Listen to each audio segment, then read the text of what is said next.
Kadung 18 ha.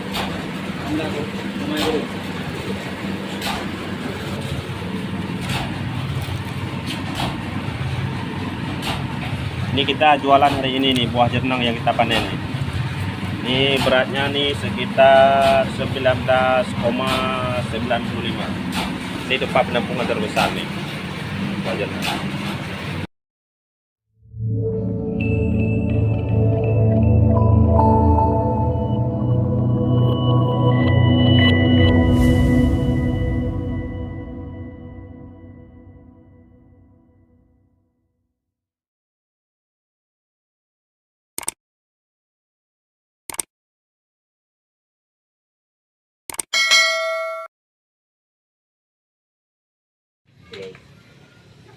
Yun. Lagi naman ito.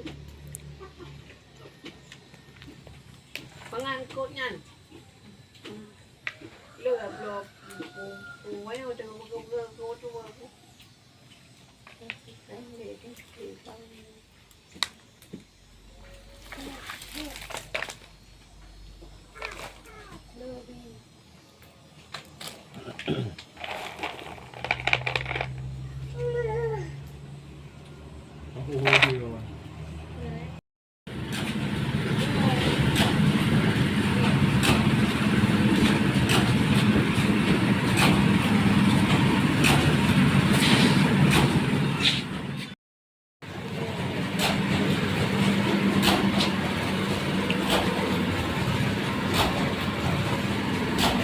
Kadung 18 ha.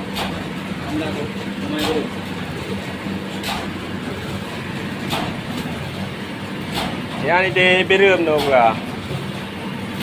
Lúc có thể lấy ăn chú.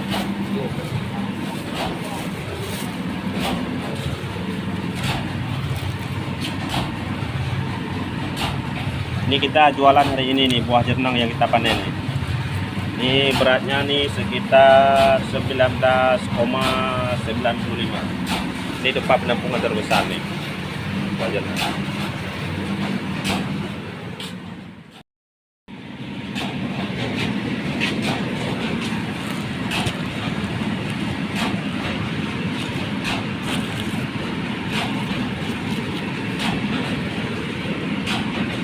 Kita hari ini jualan lagi nih bosku ya, buah jenang nih.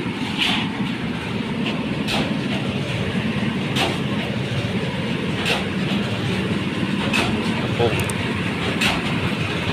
Ini pabrik nih.